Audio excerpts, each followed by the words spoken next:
दूर पहाड़ों में बसा हुआ एक बहुत ही प्राचीन और पुराना गांव होता है। एक रात की बात है।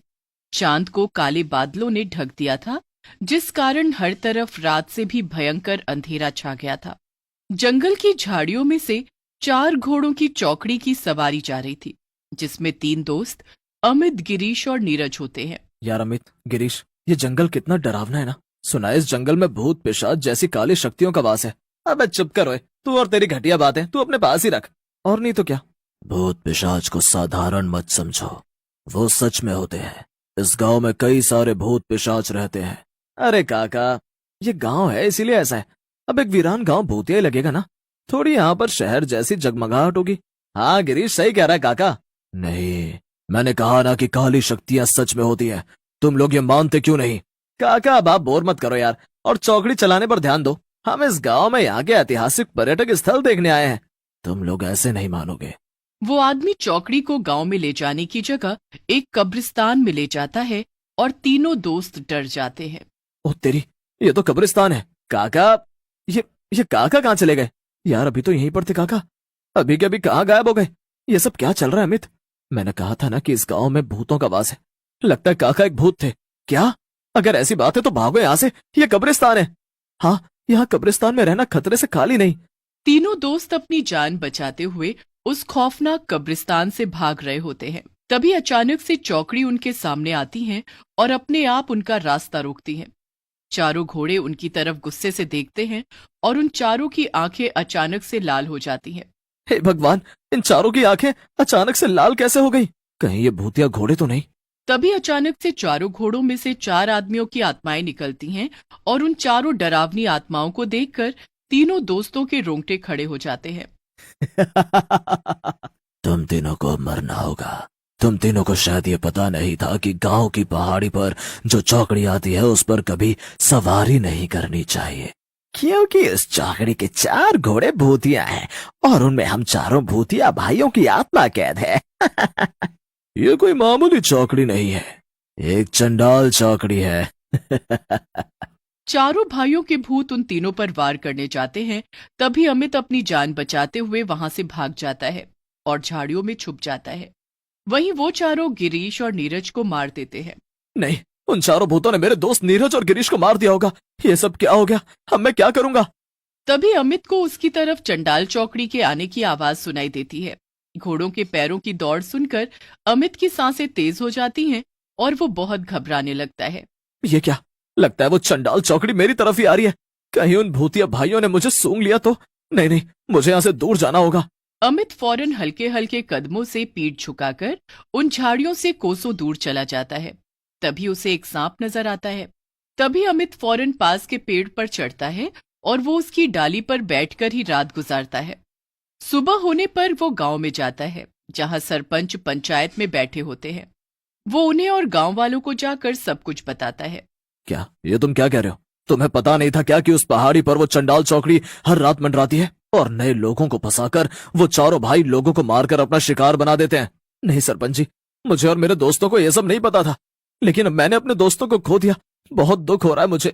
न जाने इस गांव में उस चंडाल चौकड़ी की दहशत कब मिटेगी। जीना दुश्वार कर रखा है उसने। हाँ भाई, सही कह रहे हो तुम। न जाने कब हम चैन की सांस लेकर जिएंगे इस गांव में। जो भी नया व्यक्ति आता है इस गांव में, या जो भी उस पहाड़ी पर जाने की भूल करता है, वो चंडाल चौकड़ी उस व्यक्ति को जिंदा नहीं छोड़ती। लेकिन भाई साहब, क्या है इस चंडाल चौकड़ी का रहस्य? कौन है वो 4 भूतिया भाई? बहुत समय पहले की बात है। इस गांव में 4 भाई रहते थे। उनके पास 4 घोड़े थे।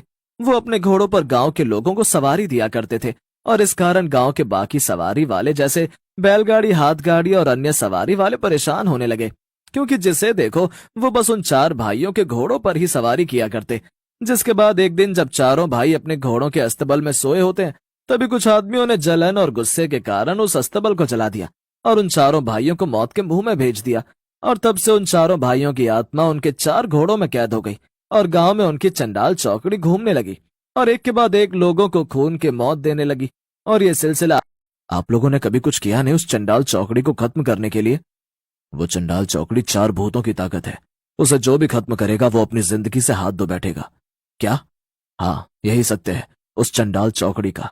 अमित को बहुत डर लगता है। इसलिए वो दिन में ही शहर की तरफ प्रस्थान कर लेता है। लेकिन शहर पहुंचकर उसे याद आता है। अरे नहीं, मैंने अपना दूसरा बैग तो गांव में ही छोड़ दिया। उसमें मेरे सारे इंपॉर्टेंट डॉक्यूमेंट्स थे। अब मैं क्या करूं? उन डॉक्यूमेंट्स के बिना तो मैं कुछ भी नहीं कर पाऊंगा। चंडाल चौकड़ी के डर के चक्कर में तो मुझे कुछ याद ही नहीं रहा। अब मैं क्या करूं? तभी अमित की बीवी नंदिनी कहती है, अमित जी, अब आपको वापस उस चंडाल चौकड़ी के गांव में जाना पड़ेगा क्या? नहीं नहीं, आप वहां मत जाइए। डॉक्यूमेंट से ज्यादा मेरे लिए आपकी जान कीमती है, और आपको कैसे पता कि वो डॉक्यूमेंट्स अब वहां हैं भी या नहीं? मुझे पता है कि वो डॉक्यूमेंट्स कहाँ हैं। जिस घर में मैं रह रहा था उस घर की अलमारी में ही रखे हैं वो। उस घर के मालिक और मालकिन बड़े ईमानदार लोग हैं।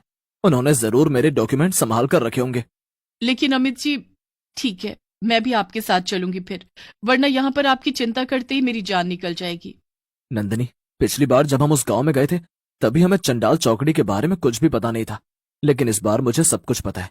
इसलिए मैं उस पहाड़ी के रास्ते से जाऊंगा ही नहीं। फिर दूसरा रास्ता? हाँ नंदिनी, गांव में जाने के लिए दो रास्ते हैं। एक पहाड़ी से होकर जाने वाला रास्ता और वो दूसरा रास्ता जो पूरी तरह सुरक्षित है। तुम बिल्कुल भी चिंता मत करो। मैं दिन में जाऊंगा और दिन में ही लौट आऊंगा, ठीक है? ठीक है अमित, अपना ध्यान रखना। 1 मिनट, ये लो, ये सुरक्षा कवच है। हमारे पड़ोसी उज्जैन गए थे, वहीं से लाए हैं। इसे बांध लो अपनी कलाई पर। नंदिनी अमित की कलाई पर वो सुरक्षा कवच धागा बांध देती है और अमित अपने डॉक्यूमेंट्स गांव से लाने के लिए वापस गांव की तरफ चल पड़ता है। वो सुबह के समय गांव में जाता है और अपने डॉक्यूमेंट्स लेता है। हमने तुम्हारे डॉक्यूमेंट संभाल कर रखे थे बेटा, ये लो। Thank you so much uncle, आप सच में बहुत अच्छे हैं। अरे बेटा, तुम मेरे ही बेटे जैसे हो। जी काका, धन्यवाद, आता हूँ। हाँ बेटा, संभल कर जाना। अमित वहां से निकल जाता है। अब दोपहर के 2 बज चुके थे। चलो अच्छा है, अब मैं उस पहाड़ी वाले रास्ते से नहीं, सुरक्षित रास्ते से ही जाऊंगा। फिर 3 बजे की बस पकड़कर मैं शहर की तरफ निकल पड़ूंगा। धन्यवाद भगवान जी, अब बस सही सलामत शहर पहुंचा दीजिए मुझे। अमित उस दूसरे सुरक्षित रास्ते से जाने लगता है, लेकिन तभी उसका पैर एक भूसे पर जाता है और वो फिसल कर एक गड्ढे में जा गिरता है। अमित 1 घंटे से भी ज्यादा समय तक मदद की गुहार लगाता है, लेकिन उसकी मदद के लिए वहां पर कोई भी नहीं आता और वो बेचारा अब 3 बजे की बस मिस कर देता है। शाम में सूरज ढल जाता है और रात का घना अंधेरा हो जाता है। तभी अचानक से अमित को गड्ढे के पास से 2 आदमियों के गुजरने की आवाज सुनाई देती है और वो आदमी उसे रस्सी की मदद से ऊपर की तरफ खींचते हैं। तभी वो दोनों आदमी अचानक से गायब हो जाते हैं और वहां पर सामने वो चंडाल चौकड़ी आ जाती है। नहीं, ये क्या? चंडाल चौकड़ी, मुझे मत मारो, मुझे जाने दो। मैंने तुम चारों भाइयों का क्या बिगाड़ा है? उस रात तेरे दोनों दोस्त तो मर गए, लेकिन तू भागकर बच निकला। लेकिन आज तू भाग नहीं पाएगा। आज तो तुझे हमारे हाथों मरना ही होगा। जिसने चंडाल चौकड़ी देख ली उसे तो मरना ही पड़ता है। लेकिन जैसे ही वो चारों भूतिया भाई अमित पर हमला करने जा रहे होते हैं, तभी उन्हें कोई दिव्य शक्ति अपनी तरफ खींचने लगती है। वो मायावी चंडाल चौकड़ी अपने आप पीछे की तरफ जाने लगती है और कब्रिस्तान पहुंचती है। अमित भी वहां जाता है और वो देखता है कि नंदिनी ने तांत्रिक से करवाया है। चंडाल चौकड़ी तांत्रिक के बिछाए जाल में फंस जाती है। क्या? नंदिनी, नंदिनी तुम? हाँ अमित, मैं जानती थी 3 बजे की बस मिस करने पर तुम जरूर किसी मुसीबत में फंसे हो, इसलिए मैंने फौरन शहर से यहाँ के पास की एयरपोर्ट तक आने वाली फ्लाइट पकड़ी और तांत्रिक जी के साथ यहाँ आ गई। जिस तंत्र से लोग बुरे काम करते हैं, आज उसी तंत्र से बुराई पर अच्छाई की जीत होगी। ये बाबा बहुत महान और सिद्ध बाबा हैं। तभी अचानक से चारों भाइयों की आत्मा नष्ट हो जाती है और साथ ही वो चारों भूतिया घोड़े भी जलकर राख हो जाते हैं।